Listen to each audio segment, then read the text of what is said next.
Hey guys, it's Quickie Baby and welcome to a game in the AMX 5120. This game has a nice twist at the end, so you wait for it to happen. So, we're playing on Port,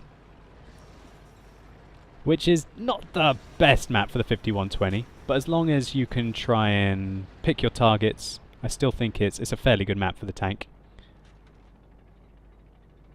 I'm making my way west because I felt that I was going to be needed over here the most, and I wanted to basically avoid the artillery. The 5120 does not take fire well, let's be honest. If it gets hit by artillery, there's a high chance that it goes in and basically takes out the tank completely. And its turret armor is really weak. Apart from miracle bounces, every tank in the game penetrates this tank over and over and over again. So what does that mean? That you basically need to be an assassin. You need to go and take out tanks when they have barely any chance to return fire. So arguably, that means using your team like meat shields, or taking advantage of very slow tanks or low caliber tanks that are unable to return fire while you unload your salvo. With the 120mm on this tank, you do 400 alpha damage, and you have 4 shells in your autoloader. Each reload takes just over half a minute. So you better make your shots count and be prepared to retreat to be able to reload as quickly as you can.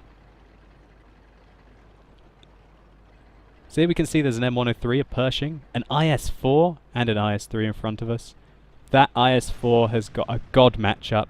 Can you believe that matchup for the IS-4? One tier 10 tank, one tier 9 tank. I mean, the matchup's excellent for me, let alone that IS-4. He's the only tier 10 tank, and most of the enemy and my team are tier 8s. So here we can see I got spotted, so I'm being very mindful. I don't want to get hit by the artillery right now. I'm looking at the map, and I'm seeing that actually we've got a huge amount of tanks over on the west here. So really, I don't want to be selfish. I'd like to hang around here, and I'm pretty sure all the medium tanks came over here because they don't want to get artilleried as well. So I'm going to put some pressure on this Lurve, who's advancing across the middle of the map. First shell goes in. Second shell goes in. He's on fire, so I know he's dead, so I decide to shoot the Type 62. That shell goes high. And that shell went just in front of him. I gave him a little bit too much lead. So, we started reloading. So you guys can gauge how long it takes to reload this tank. It's not the longest reload, but it's not the fastest reload. Everyone who gets this tank has to play the 5100, and you will know with the 100mm and reloading 6 shells, that takes an age. So after playing that tank for a while, even though this tank can do less total damage in one clip than a tank that's lower tier than it, it's kind of like a sweet spot, in my opinion, for some people. So unfortunately I was unable to stop that Type 62 from taking down the Lorraine, and we lost 2 of our 4 artillery. But I was able to come back and help them out.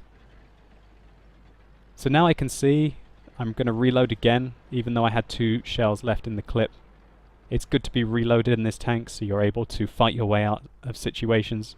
You can basically take out an entire tier 8 heavy tank with 4 shots, as long as you don't roll really low. And you can take out tier 8 medium tanks in 1 clip. The penetration on this gun is fantastic. As you can see, it's 267 with regular ammo and 351 with APCR with its premium rounds.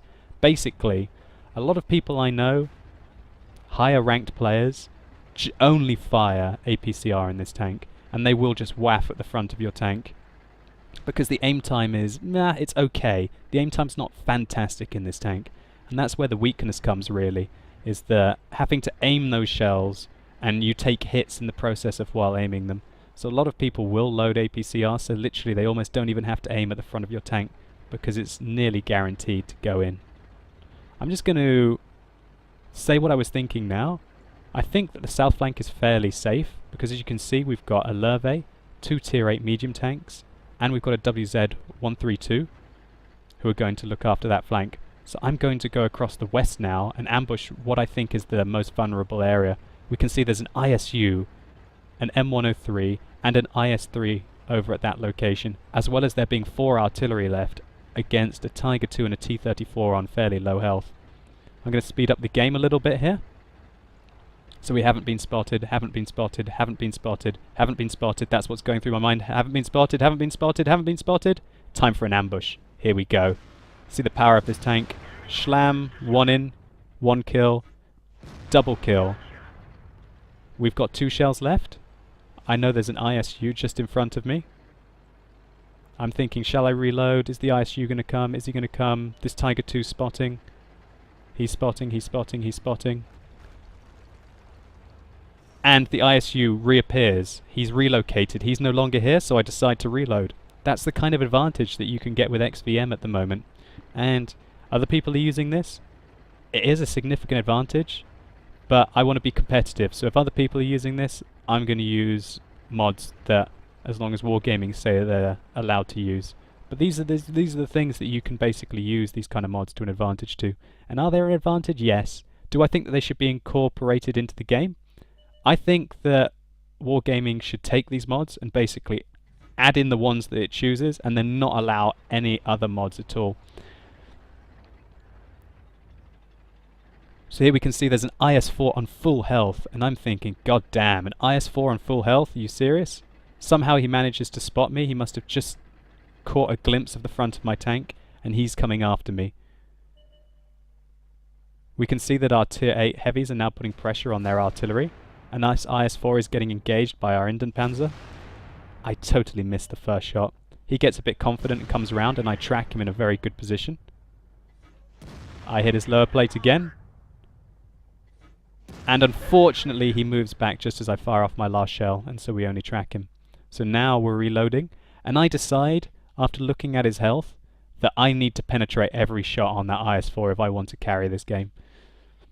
I can't afford to have 1 bounce and 3 low rolls, because he will kill me if I don't manage to kill him.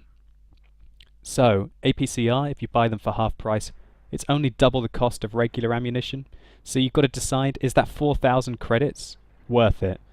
Now I decided that it was worth it in this situation to take out a tier 10 tank. So here we go, fully loaded with our APCR. Going after this IS-4 for the kill. He misses his first shot.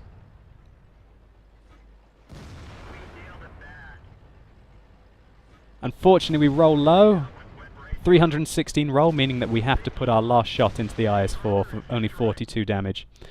Really, if we hadn't min-rolled there, we would have been able to kill the ISU-152 as well. So we can see that we put 6 shells into that IS-4. We only took 1 hit from him. We did 2,000 damage to him. He wasn't the best of players, but in this kind of a matchup, he really should have had a bigger role in the game. Looks like he played too defensively and just wasn't effective. So we've done 4,000 damage so far. There's 2 artilleries left and they're decent players. I need to give them some respect. I finished reloading, so now it's my time to go after them.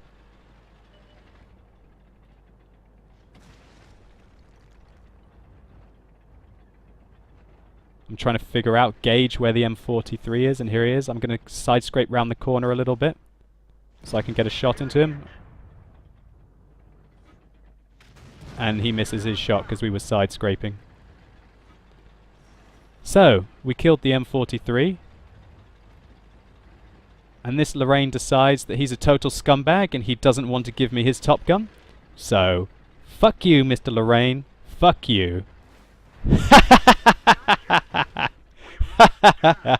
You're not stealing that Top Gun from me, you scumbag. Bloody scumbag players. He deserves a report for that. Oh my god. So let's take a look at the after game stats, guys. So here we can see the after game stats that we had in that rather hilarious 51-20 game. We can see that we got 3,710 experience, doubled. And thanks to killing that scumbag who was trying to drown himself to take it away from us, we still got our Top Gun medal. We got quite a lot of damage done. Look at that, 4,800 damage, which is over double of every other tank apart from the T110E4 on my team. We can see that the enemy IS-4 had an absolute shocker. He did less than 1,000 damage, considering he was the only tier 10 tank against basically only tier 8 tanks. But oh well, what's he going to do? Anyway, guys, what do I think about the 51-20? I think it's alright. It's just not quite. It's just not quite. I don't feel super connected to it.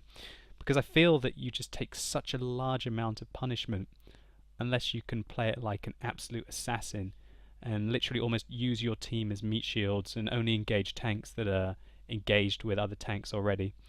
And you know me as a player, I kind of like to be quite aggressive, and I like to fight the one-on-ones, and I like to push the tempo of the game because I feel like I need to carry it. So maybe it's not the tank for me. I want to try out the American autoloaders. I want to go and try out the American autoloaders, and then I can give a full opinion on whether I think that the 5120 is an amazing tank. I did try out the American autoloaders on the test servers, and I can tell you that the rate of fire, as in how fast they unload their shells, is just so overpowered in my opinion right now on the regular servers. Like, you can lose all of your health or half your health between a reload against an American autoloader, whereas the French tanks actually have a larger gap in between their shells, which means that maybe you have to take a shell to make 4 shells happen, or to even take 2 shells to make 4 shells happen.